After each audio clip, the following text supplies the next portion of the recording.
네, 반갑습니다. 한 주간 잘 지내셨나요? 오늘은 우리 존익의 종교 철학의 제9장, 제 종교들의 상충되는 진리 주장에 대해서 함께 살펴보도록 하겠습니다. 제 종교들의 상충되는 진리 주장. 특별히 이 장은 이제 우리가 이전에 다뤘던 종교신학과 밀접히 관련이 있는 장인데,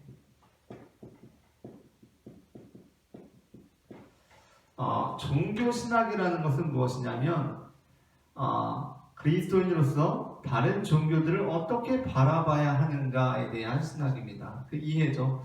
그리스도인으로서 다른 종교를 어떻게 이해해야 하는가에 대한 것이고, 거기서 더 나아가서 이 다른 종교들이 많이 있는 이 세상 속에서 나는 어떠한 신앙을 가져야 하는가 하는 겁니다. 물론 이제 이 질문에 대해서 이렇게 생각할 수 있어요. 아니, 다른 종교들에 대해서 분명히 성경에서 말씀하고 있는데도 무슨 소리냐라고 얘기를 할 수도 있는데, 여기서 이 다른 종교라는 건 다릅니다. 이 현대 이제 종교학에서, 그리고 특별히 종교신학이라는 학문, 종교신학이라는 학문에서 다른 종교라고 말하는 것은 성경에 나와 있는 그런 종교들이 아니에요. 무슨 얘기냐면 특별히 성경의 다른 특별히 종교와 밀접히 관련돼서 나오는 것들이 뭐죠? 이방신이죠, 이방신.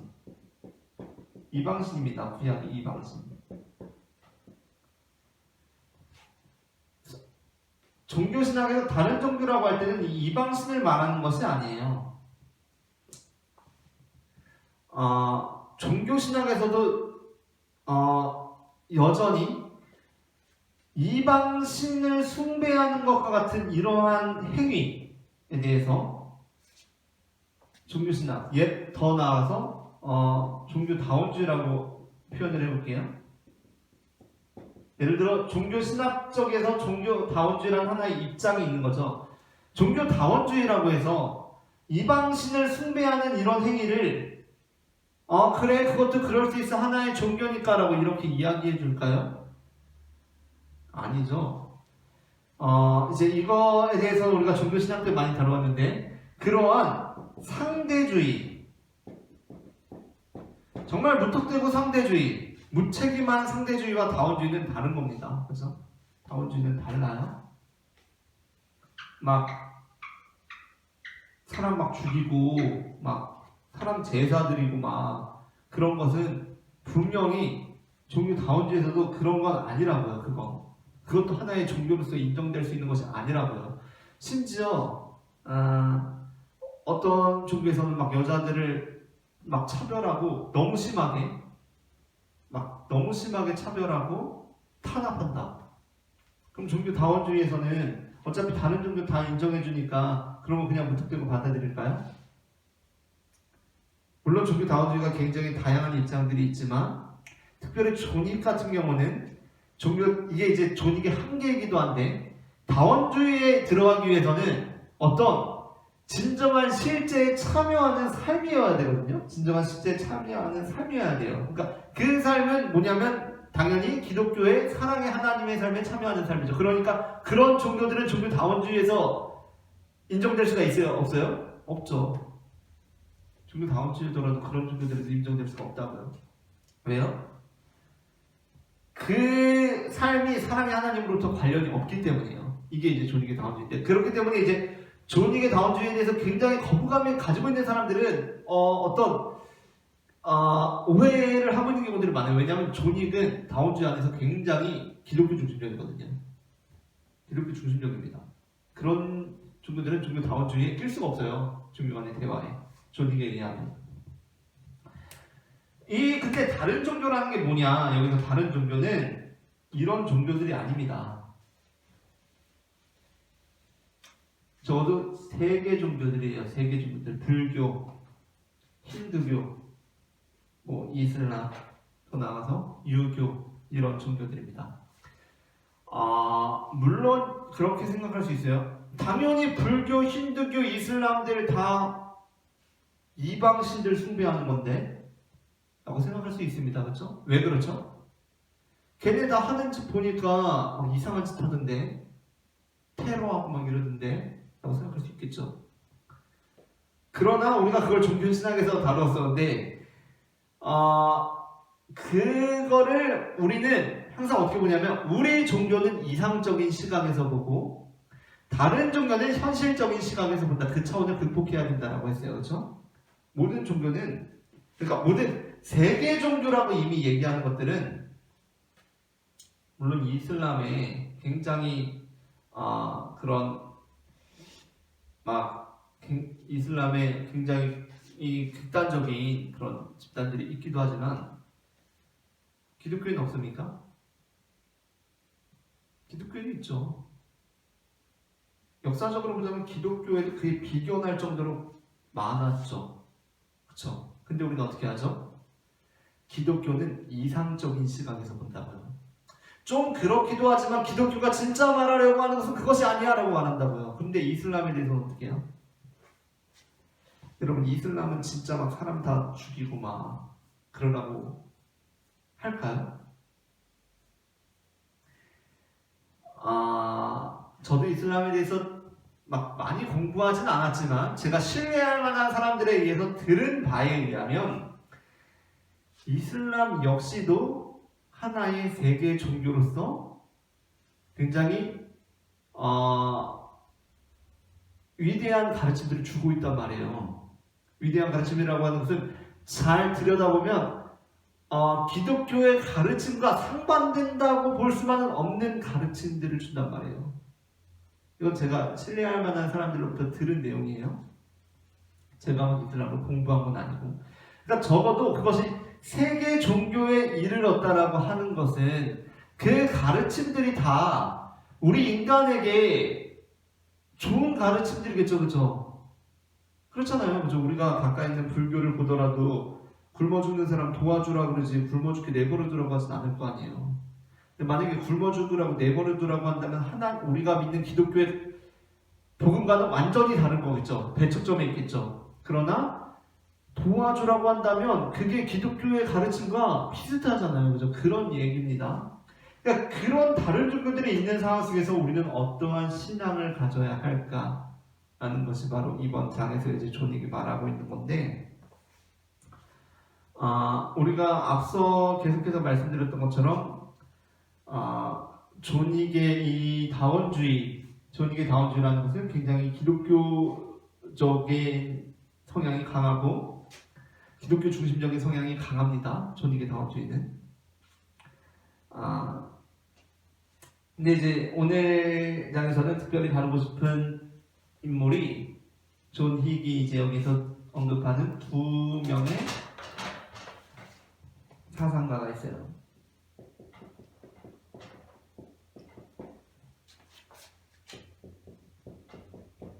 야스퍼스와 칸트를 말합니다.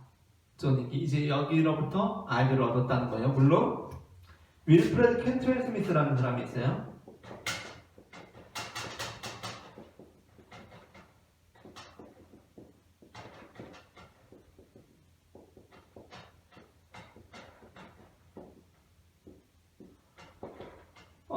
윌프레드 캔트웰 스미스의 종교의 의미와 목적이라는 책이 있습니다. 이 책에서 전통과 신앙, 축적적 전통과 신앙,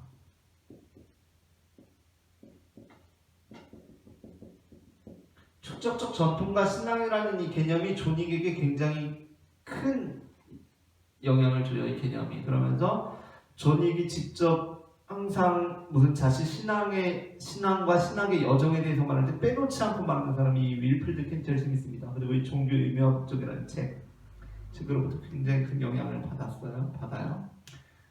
존익은 베타주의에서 포괄주의에서 다원주의로 나아갔다고 스스로 말을 하기 때문에 그 과정 가운데 이 책이 굉장히 영향을 미쳤다. 우리가 우리는 대체로 베타주의나 포괄주의 입장에 있기 때문에 존익이 베타주의에서 포괄주의에서 다원주의로 나갔다고 변절자로 보는 경향이 있을 수도 있는데 꼭 그렇게 볼 필요는 없습니다. 그렇죠? 우리가 종교신앙에서도 다뤘지만 이미 실질적 다원주의자로 살고 있기 때문에 그것이 오히려 우리에게 그다지 솔직한 모습이 되지 않을 수도 있어요. 자, 어쨌든 야스퍼스와 칸트를 말합니다. 야스퍼스를 말하는 것은 존익은 이제 제 종교들이 막 다 상충되는 입장을 하고 있지만 존익의 얘기는 뭐예요? 그럼에도 불구하고 다른 종교들도 다 우리 하나님을 믿는 종교들이라고 칠 수 있지 않을까? 물론 그 포괄주의를 넘어서는 입장이지만 여전히 이름만 다른 약간 포괄주의적인 성향이 강한 다원주의거든요. 존익의 종교 신학은, 존익의 종교 다원주의는. 그래서 이제 야스퍼스를 말하는데, 야스퍼스는 어떤 개념을 말하는 사람이냐면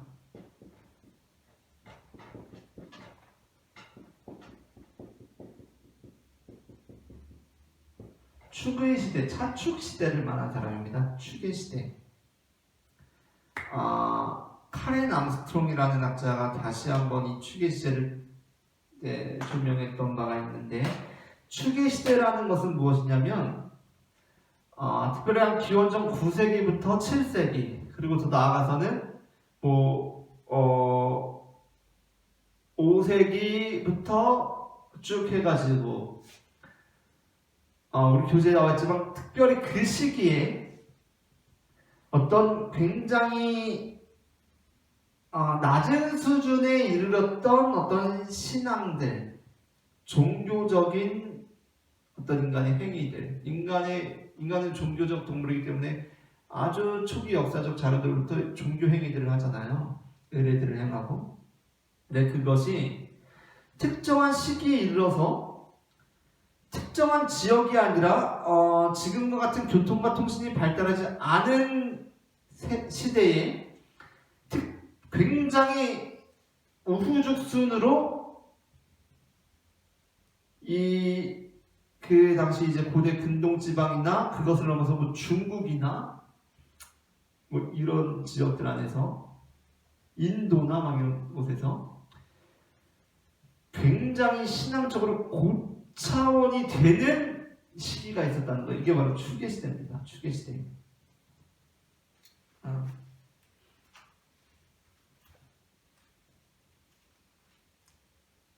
특별히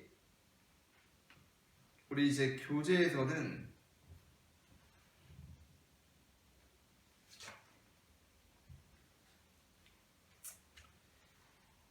이제 그것이 212페이지에 나와요. 그러면서 다섯째 줄에 기원전 1000년이 약간 지난 후에 야스퍼스가 대전환기라고 명명한 이제 이 축의 시대입니다.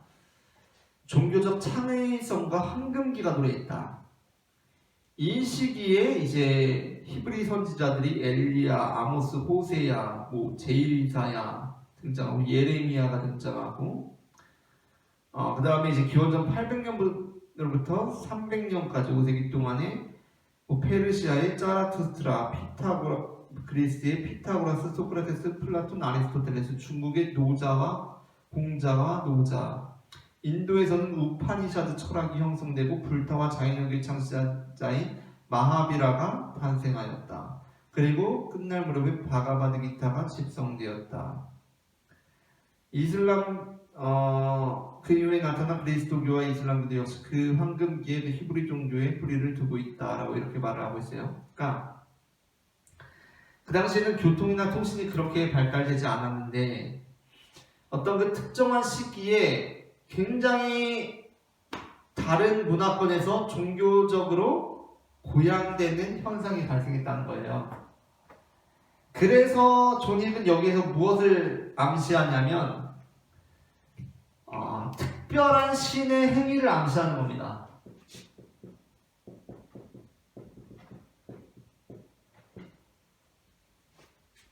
왜 갑자기 그 특정한 기간에 어떻게 그 일을 가능했을 거냐는 거예요. 어떻게? 존익은 그것이 우연이 아니라 신의 행위라고 보는 거예요. 그렇다면 그 신은 여럿일까요? 하나일까요? 존익은 여기서 한 명이라고 상정하는 겁니다. 상정하는 거예요. 한 명이라고. 그러면서 그 당시에는 교통과 문화가 그다지 발달하지 않았기 때문에 그곳에 맞추어진 문화권에 따라서 그 종교들이 고양되는 일이 발생했다. 근데 여기서 이제 희한한 거는 그 현상을 통해서 단 하나의 신을 상정한다는 거예요. 그런 일이 가능했던 것은 단 하나의 신이 있기 때문이다라고 상정한 겁니다. 이 상정이 일단 가능한지는 잘 모르겠어요. 그렇죠? 가능한지는 잘 모르겠어요. 그러니까 예를 들어서 이렇게 생각할 수가 있어요. 어떤 마트에서, 동네 마트에서 세일을 한단 말이에요. 세일. 근데 한 군데서만 세일하는 것이 아니라 여기 세일했는데 저기도 세일하고 저기도 세일하고 저기도 세일하고 다 세일을 하네. 아니 심지어 여기 파주도 세일하는데 서울도 세일하고 또 대전도 세일하고 부산도 세일하네. 그러니까 이제 어떤 사람이 이렇게 상정하는 거예요. 다 세일하는 거 보니까 이 마트들을, 우리나라에 있는 마트들을 다 하나로 주물럭거리는 사람이 있구나라고 상정하는 꼴입니다. 그렇잖아요. 그죠?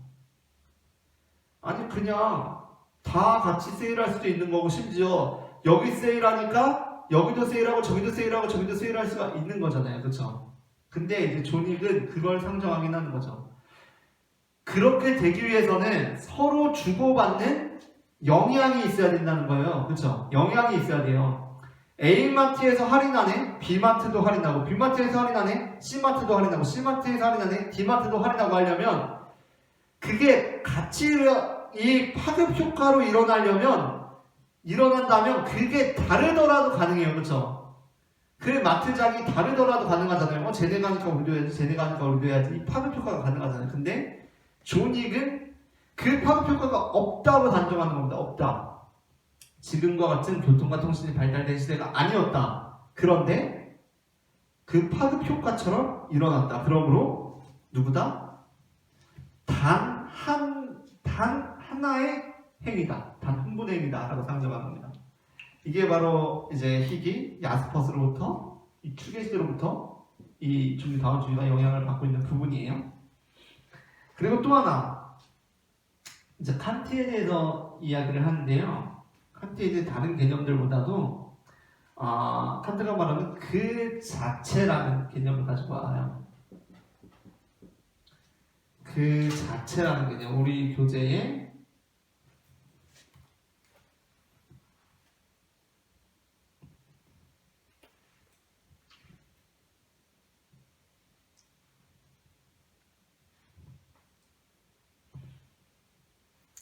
네, 220페이지입니다. 그 자체라는 개념을 가져와요. 이게 뭐냐면 본체적 세계와 현상적 세계를 나누는 겁니다.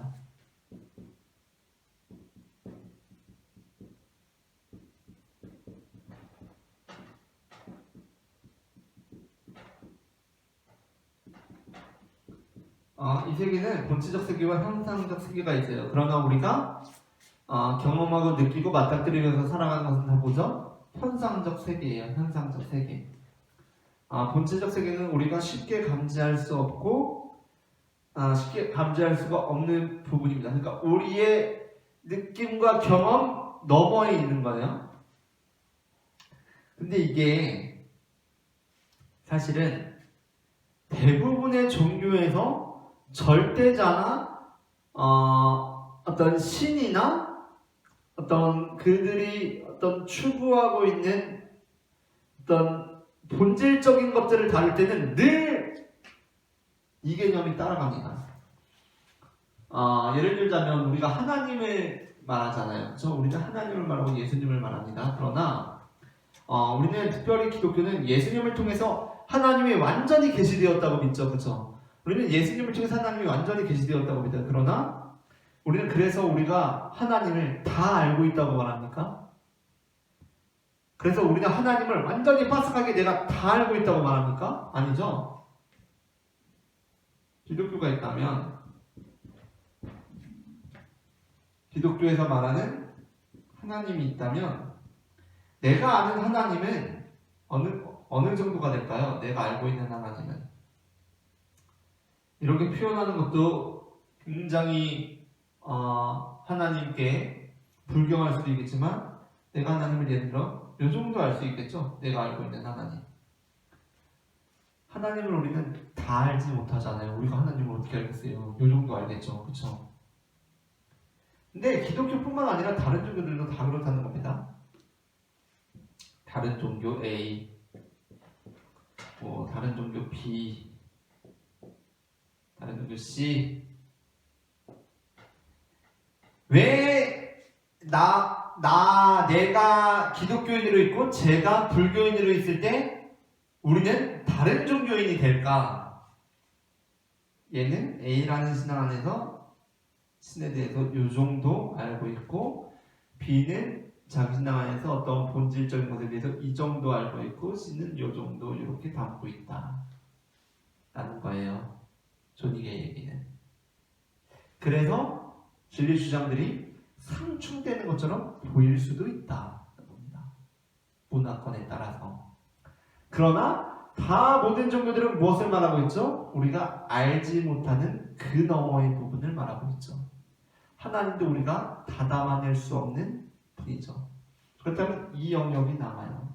근데 다른 종교들에서도 똑같이 남는 영역들이 있다는 거예요. 그래서 존익은 모든 종교들의 한 분 하나님이에요. 존익이 이제 나중에는 그것을 실제라고 고치는데, 그럼에도 불구하고 존익이 말하는 실제는 곧 기독교의 하나님이라고 봐도 무방합니다. 존익이 말하는 실제는 그가 다원주의 안에서 이제 얘기하는 것은 그가 실제라고 고쳐요. 말을 신중심적 다원주의에서 실제 중심적 다원주의를 고치는데, 그럼에도 불구하고 기독교의 그 성향이 여전히 남아있는 것이기 때문에 모든 종교를 아우르는 하나의 실제, 이 영역 안에선 가능하지 않겠느냐는 거예요, 존익은. 그리고 우리가 지금 그림을 이렇게 그려서 그렇지만 무한한 분으로서의 신을 상정할 때, 사실 이 영역은 이게 아니죠. 그러니까 신은 여기에 갇혀 계신 분이 아니라 이 모든 영역이 다 신의 영역인 겁니다. 모든 영역이죠. 그렇죠? 모든 영역이. 근데 우리는 요만큼씩 요 자리에 있으면서 지금 요걸로 그림을 표현했지만 이 모든 영역 안에서 하나의 신을 상정하고 있는 겁니다. 존익은. 그래서 이제 존익은 제 종교들의 상충되는 진리 주장들 안에서 한 분 어떤 하나의 실제 안에서의 다원주의를 말을 하고 있는 거고요.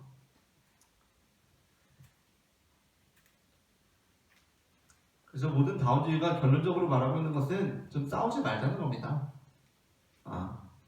그게 제일 다원주의를 이해하는데 제일 중요해요. 좀 싸우지 말자는 거예요. 물론 그런 비인간적인 종교들에 대해서 당연히 다원주의도 그런 종교들에 대해서는 다른 입장을 갖는 거고, 그걸 하나로 인정하자 이런 게 아닙니다. 자, 다음 주에 오늘 여기까지 하고요. 다음 주에 다음 장으로 뵙도록 하겠습니다. 감사합니다.